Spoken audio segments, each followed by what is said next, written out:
दोस्तों, गणित में लगातार अभ्यास करना बहुत जरूरी है जिससे आपके क्वेश्चन करने की स्पीड बढ़ जाए। आज का हमारा टॉपिक है फैक्टोरियल वाली संख्याओं में इकाई का अंक। कैसे निकालते हैं फैक्टोरियल वाली संख्याओं में इकाई का अंक। सबसे पहले हम ये जानते हैं फैक्टोरियल ये होता क्या है। फैक्टोरियल का साइन होता है इस तरीके से, या ये। अब हम फैक्टोरियल में कोई संख्या लिखते हैं तो मान लो फैक्टोरियल 2 लिखना है तो ऐसे लिखेंगे, या 2 फैक्टोरियल। ये ऐसे लिखा है तो ये हो जाएगा 4 फैक्टोरियल, और ये 4 फैक्टोरियल। ये भी साइन फैक्टोरियल का होता है, ये भी साइन फैक्टोरियल का होता है। दोस्तों, फैक्टोरियल का मतलब क्या होता है। कहीं संख्या दी है 1 फैक्टोरियल तो उसका मान क्या होगा 1। अब दिया है 2 फैक्टोरियल तो 2 फैक्टोरियल को हम कैसे लिखेंगे 1 गुणा 2, तो ये आ जाएगा 2। 3 फैक्टोरियल दिया है तो 1 से लेकर 3 तक संख्याओं की गुणा, 1 गुणा 2 गुणा 3, कितना हो जाएगा 2 3 6। फैक्टोरियल 4 दिया है कहीं तो 1 गुणा 2 गुणा 3 गुणा 4, ये आ जाएगा 24। ऐसे ही फैक्टोरियल अगर 5 दिया है तो 1 गुणा 2 गुणा 3 गुणा 4 गुणा 5, ये आ जाएगा 120। ऐसे ही अगर फैक्टोरियल 6 दिया है तो 1 गुणा 2 गुणा 3 गुणा 4 गुणा 5 गुणा 6, इसका मान होगा 720।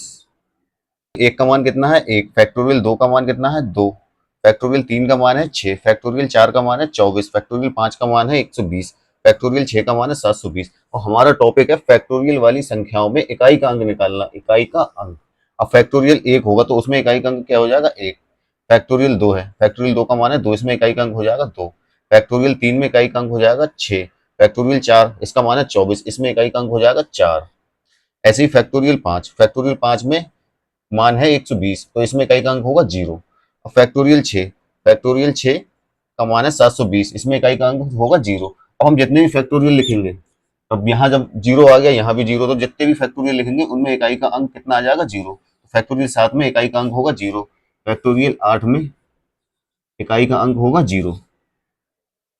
आपके फैक्टोरियल 5 से ऊपर जितनी भी संख्याओं में फैक्टोरियल लगा होगा उनमें इकाई का अंक सारों के 0 होगा। फैक्टोरियल 5 का इकाई का अंक 0, फैक्टोरियल 6 में इकाई का अंक 0, ऐसे ही फैक्टोरियल 7, फैक्टोरियल 15, फैक्टोरियल 20, जितनी भी संख्या दी हो फैक्टोरियल के अंदर सब में इकाई का अंक 0 होगा। ये ध्यान रखने की बात है कि इकाई का अंक 0 होगा। फैक्टोरियल 5, फैक्टोरियल 6, फैक्टोरियल 7, फैक्टोरियल 8, कितना भी हो, फैक्टोरियल 15, फैक्टोरियल 20, फैक्टोरियल 100। एक एग्जाम्पल से समझते हैं। फैक्टोरियल 2 गुणा फैक्टोरियल 4 गुणा फैक्टोरियल 12 में इकाई का अंक कितना होगा। तो अब हमें इनके गुणनफल में इकाई का अंक निकालना है, और हमने आपको बताया फैक्टोरियल 5 से ऊपर जितने भी अंक होंगे उसमें फैक्टोरियल में इकाई का अंक 0 होगा, तो इसका इकाई का अंक 0 हो जाएगा। जो इन सबके गुणा करो तो इन सबके इकाई के अंक को 0 कर देगा। तो यही हमारे सवाल का आंसर होगा। फैक्टोरियल वाली संख्या में अगर 5 से ऊपर है तो उसका इकाई का अंक 0 है। अब यहाँ इकाई का अंक 0, तो इन सबसे जब गुणा होगी तो वहां भी इकाई का अंक 0 ही आएगा, तो इसका आंसर क्या होगा 0। एक एग्जाम्पल और लेते हैं। फैक्टोरियल 3 गुणा फैक्टोरियल 24 गुणा फैक्टोरियल 36 में इकाई का अंक क्या होगा। हमने आपको बताया कि फैक्टोरियल 5 से और 5 से ऊपर जितनी संख्याएं होंगी उन सब में इकाई का अंक 0 होगा, तो इसमें इकाई का अंक 0, इसमें इकाई का अंक 0। अब इसमें इकाई का अंक कितना भी हो, अब इन दोनों की जब गुणा करेंगे तो सब में इकाई का अंक कितना आएगा 0। यही हमारे सवाल का आंसर होगा।